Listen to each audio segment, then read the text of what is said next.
jiwanya tetap masih ada, Tetap jiwa ya. notaris, dan saya tetap cinta sama notaris. Luar biasa.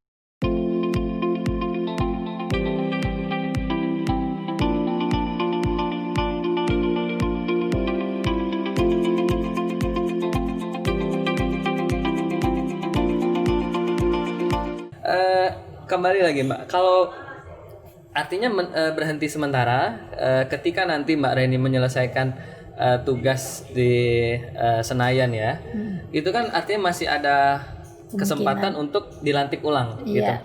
Jadi kalau saya nanti setelah habis masa jabatan saya di DPR RI, kalau saya masih ingin menjadi notaris, saya harus mengajukan permohonan pelantikan kembali. Pelantikan kembali, Iya. artinya kayak apa?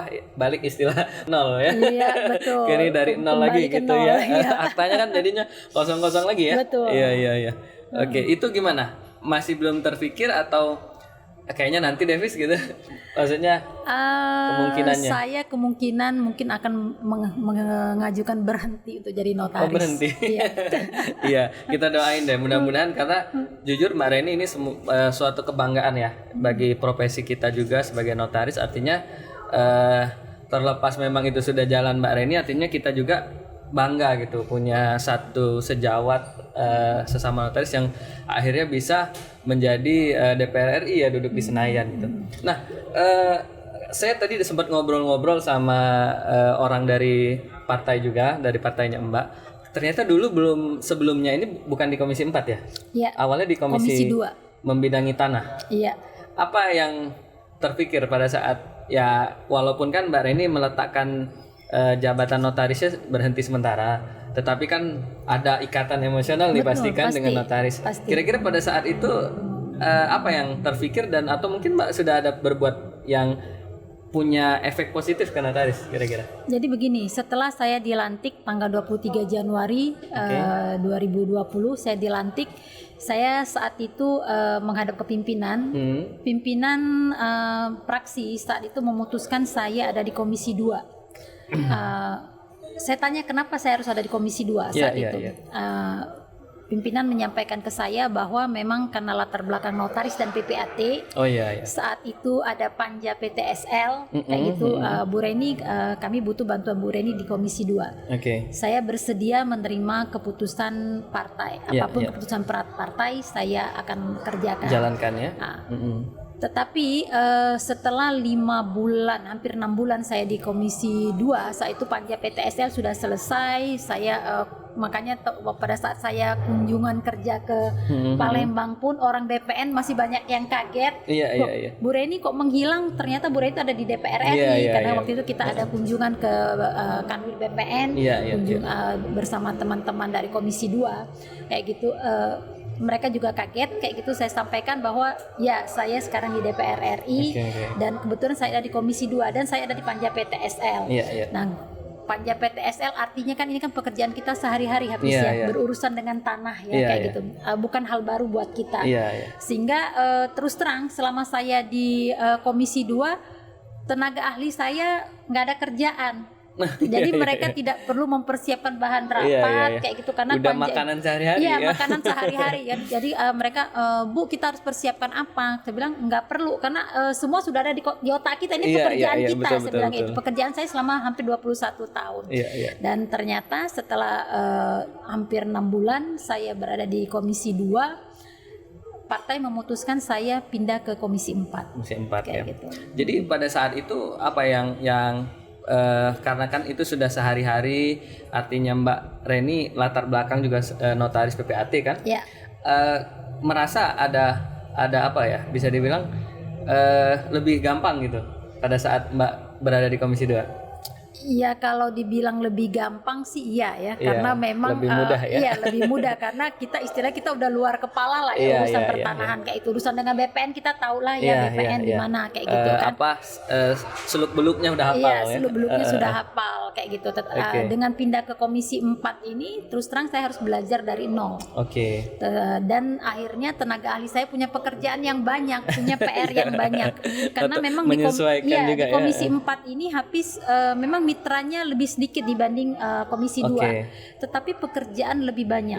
Pekerjaan lebih banyak, dan memang kita di Komisi 4 ini khususnya fraksi Partai Gerindra, kita masing-masing mitra, masing-masing kementerian itu ada satu tenaga ahli yang kita tugaskan di sana untuk membuat kajian-kajian bahan rapat. Gitu.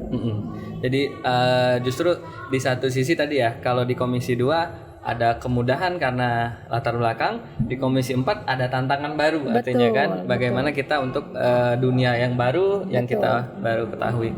Nah, balik lagi ke nostalgia sedikit nih Mbak ya, ke belakang. Artinya pada saat Mbak mencalonkan diri di 2019, ada efek atau hal positif nggak dari jabatan atau posisi Mbak Reni sebagai notaris? Contoh nih misalnya, wah klien udah 21 tahun kan, mungkin ribuan lah ya. Artinya kan kita lebih mudah untuk istilahnya kampanye, untuk meminta dukungan dan seterusnya. Apa yang Mbak rasakan gitu pada saat itu? Banyak untungnya buat saya. Banyak untungnya, tetapi sebetulnya acara ini juga menarik buat saya, Hafiz, karena ini juga pembelajaran juga buat adik-adik notaris karena betul. Pada saat saya kampanye juga, saya juga dapat komplain dari adik notaris. Saya tidak perlu sebutkan wilayah kerjanya di mana, karena mereka dari grup MKN Unsri mengatakan, tahu nggak ini ibu siapa? Kayak gitu. Kok ada sih notaris terjun ke dunia politik? Ya, saat itu saya jawab tidak ada larangan notaris terjun ke dunia politik kayak gitu. Dan pada saat masa kampanye pun saya satu-satunya notaris yang mengajukan cuti. Jadi saya cuti selama 8 bulan, saat itu boleh dicek di Departemen Kumham. Saya cuti dan saya menunjuk notaris pengganti. Pada saat itu? Pada saat kampanye. Padahal belum tentu jadi ya, kasarnya gitu kan? Iya, karena mungkin saya saat itu berpikir begini, Hafiz. Kalaupun misalnya suatu hari Allah menakdirkan saya dilantik menjadi anggota DPR RI, ini tidak akan menjadi temuan. Karena kan kita kampanye otomatis kita mempromosikan diri. Artinya kita melanggar undang-undang jabatan notaris kalau kita mempromosikan diri. Jadi saat itu saya memilih saya cuti.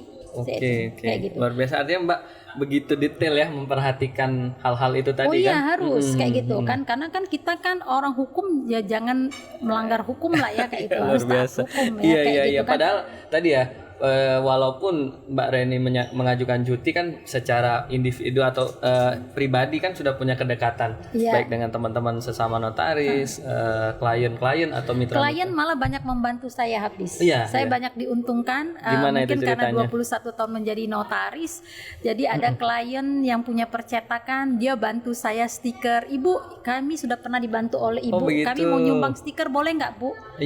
Saya dengan senang hati dong terima kayak gitu, tapi saya kasih ini ada aturannya, ukurannya harus sudah ditentukan dari KPU kayak gitu. Kemudian begitu juga kalau saya sosialisasi ke daerah-daerah kayak gitu, kebetulan ada klien saya dia punya wisma kayak gitu, maka begitu mereka tahu lah ini Bu Reni yang notaris itu ya, Bu kami sering dibantu oleh Ibu untuk pengurusan tanah seperti itu. Saya berserta tim digratiskan nginep di sana kayak gitu. Jadi saya banyak keuntungan terus terang aja kayak gitu, karena mereka juga kaget kayak gitu kan. Oh Bu Reni sekarang ikut nyalek ya? Saya terus terang kepada mereka, saya nyalek kayak gitu. Memang kalau dari sisi kompetitor, saya dianggap caleg yang rasanya orang bilang tidak mungkin jadi, Hafiz. Kuda hitam kali ya? Tidak dihitung gitu atau gimana? Bukan sudah hitam, Hafiz, karena dapil saya, dapil Sumsel 1 itu ada istilah dapil neraka. Kayak gitu. Kenapa disebut dapil neraka? Saya dulu juga bingung. Kenapa sih disebut dapil neraka? Saya tanya rekan-rekan wartawan, kenapa disebut dapil? Istilahnya serem banget ya. Karena ternyata di dapil Sumsel 1 ini yang bertarung adalah mantan-mantan pejabat.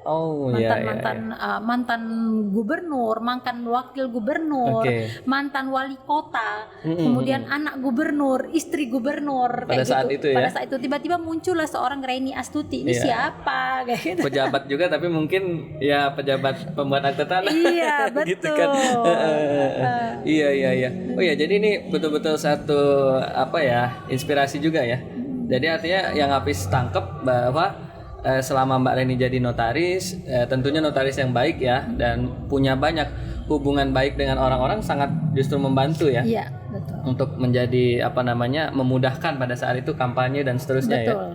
Nah, Kalau di dalam Mbak Reni menjalani hari-hari sekarang gitu ya, setelah duduk sebagai DPR RI, masih ada nggak nih klien yang mungkin ya kan belum tahu atau mungkin masih, Bu Reni saya mau ngurus nih walaupun Bu Reni udah DPR, bantuin dong gitu kan, karena Masih. rasanya profesi kita ini cocok-cocokan ya Mbak ya. Betul, Gitu. betul. Gimana tuh Mbak? Masih. Jadi Masih ada? sampai hari ini pun masih banyak klien-klien saya dulu Iya, yang iya, iya. telepon ke saya minta bantuan pengurusan. Iya. Ada juga yang nggak tahu atau Ada yang nggak tahu, ada yang memang sudah tahu, tetapi Bu Reni itu kantor siapa yang melanjutkan, Iya, kayak iya, gitu tetap kan, ya, kekeh iya kayak ya. gitu kan. Terus saya mau urusan ini, urusannya ke siapa, kayak Iya, gitu. iya, iya. Ada, masih tetap ada yang menghubungi jadi ke saya. protokol kalau sekarang mungkin ya. Iya, saya sampaikan bahwa saat ini saya sudah di DPR RI, Oke. saya tidak menunjuk notaris pengganti Iya. karena saya berhenti sementara dan pemegang protokol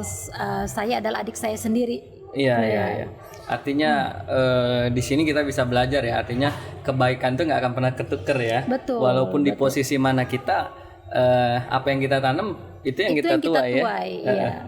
Jadi masih ada juga orang yang sering kontak Mbak Reni sebagai notaris masih, gitu ya. Masih. Bahkan terakhir ada pengurusan tanah yang cukup besar juga, yaitu saya bilang, Pak saya bukan notaris lagi, Iya, kayak iya, gitu. iya, iya. Terus saya minta rekomendasi Bu Reni, siapa? Saya bilang adik saya sendiri yang megang protokol saya. Iya. Dan memang beberapa karyawan saya memang akhirnya dipakai oleh adik saya. Oh begitu. Iya. Oh iya, itu tadi juga habis sempat mau tanya gimana karyawan ya. Jadi artinya tetap dilanjutkan dengan protokol yang Iya. sekarang ya.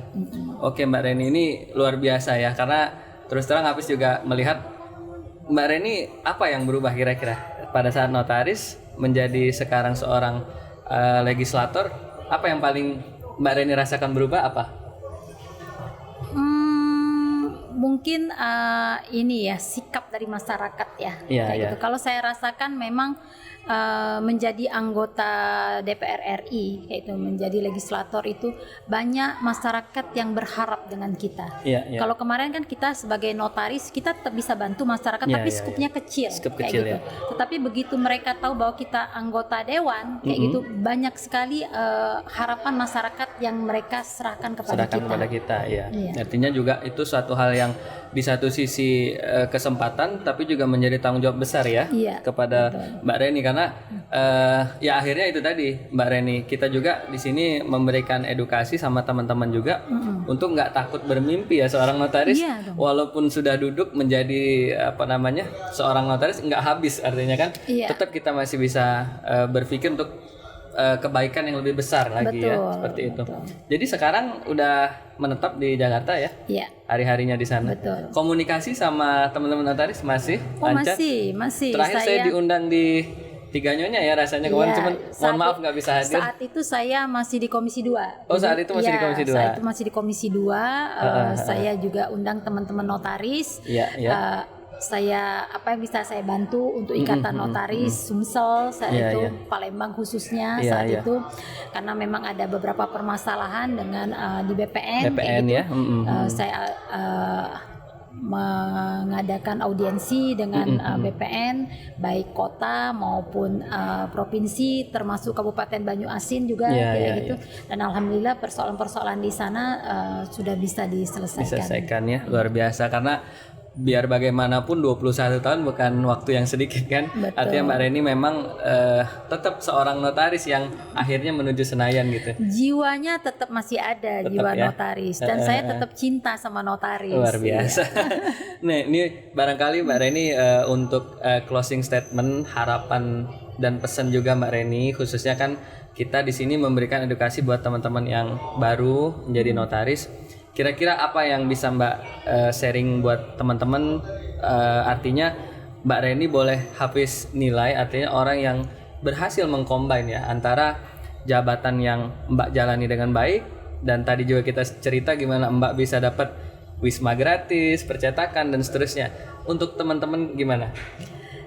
Saya berpesan habis untuk adik-adik notaris yang baru, bekerja itu harus dengan hati, Iya, iya. kayak gitu, dan tentunya dengan ilmu yang mumpuni. Oke. Jadi jangan berhenti belajar, Iya. jangan pernah cepat merasa puas Iya, untuk iya. menggapai suatu keberhasilan. Iya, iya. Dan kita harus punya prinsip kalau saya berbuat baik itu dengan siapa saja.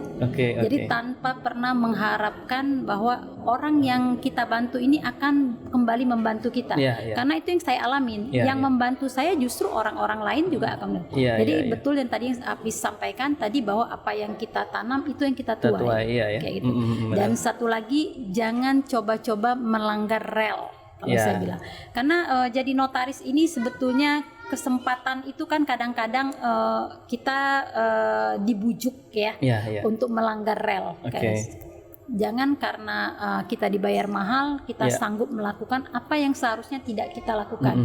Karena pengalaman saya selama 21 tahun jadi notaris, kita sudah berada di rel yang benar, sudah mengikuti aturan segala macam. Kita tetap aja kadang-kadang dipanggil menjadi saksi. Ada masalah apalagi gitu. Kalau sengaja kayak gitu. Jadi saya juga pesankan juga ke adik saya juga kan, pemegang protokol saya, jangan coba-coba.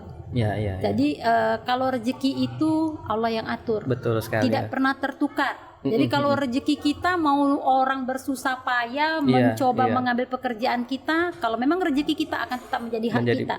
Tetapi kalau rezeki orang lain mau kita kejar kemanapun, kalau bukan hak kita tidak akan pernah dapat. Jadi lebih baik bekerja dengan benar, dengan rel yang benar, dan tentunya dengan ilmu yang mumpuni. Dan satu lagi nih Mbak, kalau boleh bertanya untuk yang terakhir di sesi kita ini, artinya jangan takut bermimpi ya seorang notaris. Harus bermimpi bukan yang besar. Jadi notaris selesai begitu ya? Oh enggak, jadi notaris bukan akhir dari sebuah impian. Awal ya? Iya, ini jadikan awal dari sebuah impian. Karena dulu pun teman-teman saya yang notabene dulu tidak yakin saya menjadi anggota DPR, dulu juga mengatakan bahwa mimpi. Tapi saya orang yang tidak takut bermimpi.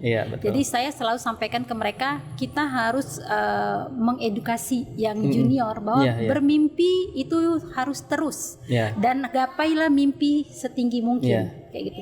Tidak ada yang tidak mungkin. Semua kemungkinan bisa saja terjadi kalau memang Allah ridho. Yang penting tetap dalam rel tadi ya. Betul. Oke, luar biasa. Ini perbincangan yang sebenarnya sangat sayang untuk diakhiri. Tapi sekali lagi Hafiz bersama tim kreatif mengucapkan terima kasih yang sebesar-besarnya, karena teman-teman Mbak Reni saya tahu seorang anggota DPR RI yang punya wilayah konstituen yang besar, itu pasti kesibukannya luar biasa. Jadi kami sangat merasa terhormat Mbak bisa bincang-bincang sama Mbak, dan semoga apa yang Mbak sampaikan yang didengar sama teman-teman ini bisa menjadi amal jariah. Amin. Bisa bermanfaat. Dan sekali lagi kami dari tim kreatif mengucapkan terima kasih. Sama-sama. Dan mohon maaf sudah mengganggu waktunya. Jadi kalau misalnya nanti akan ada sesi kedua, bersedia? Bersedia. Karena sudah mendarah daging Hafiz. Jadi saya dari sejak awal dari notaris, saya juga aktif di kepengurusan itu sampai di Dewan Kehormatan, di pusat juga saya tetap ada di Dewan Kajian gitu. Jadi saya tidak mungkin melepaskan baju 100% baju notaris saya lepaskan. Betul. Jadi untuk teman-teman notaris saya tetap akan bantu. Mungkin terakhir nih Mbak, pesan juga buat acara ngopi bareng MKN ini nih, karena tadi udah Hafiz singgung di awal ya. Jadi acara ini sebetulnya acara yang mengedukasi tapi dengan cara yang santai. Betul. Karena jujur kalau Hafiz sendiri Mbak baca buku itu setengah jam mungkin udah ngantuk. Tapi kalau nonton YouTube 1 jam tahan gitu kan. Kan eranya udah bergeser juga nih sekarang kan kita lebih banyak ke digital. Mungkin pesan Mbak buat acara kita, silakan Mbak sampaikan. Acara ini saya sangat mendukung acara ini. Terus terang saya tadinya bilang ke tim kreatif kenapa nggak dari dulu acara ini dibuat kayak gitu kan. Karena podcast ini sekarang memang lagi ngetren kayak gitu. Seperti yang saya sampaikan ke Hafiz tadi, ada beberapa teman yang memang sudah menghubungi saya untuk diwawancara acara podcast ini. Tentunya saya kembali sampaikan ke tim kreatif bahwa acara ini memang acara yang sangat baik, acara yang edukatif, seperti yang disampaikan Hafiz tadi, untuk teman-teman yang baru buka kantor ini juga bisa menjadi suatu pembelajaran. Karena memang dari sejak awal saya lihat ini yang senior-senior yang Hafiz wawancara dan yang hebat-hebat kayak gitu kan. Saya lihat ada Ibu Alia Gani, ada Pak Sarifudin kayak gitu. Dan ini acara ini saya dukung terus dan harus tetap berlanjut. Amin. Alhamdulillah, mohon support dan dukungannya. ya. Sekali lagi terima kasih. Salam buat Mas juga Jakarta. Dan kami doakan mudah-mudahan Mbak Reni ke depan akan lebih banyak bisa memberikan manfaat ya kepada masyarakat dan diberi kesehatan. Amin. Sekali lagi kami ucapkan terima kasih. Wassalamualaikum warahmatullahi wabarakatuh. Salam Akta. Waalaikumsalam. Oke.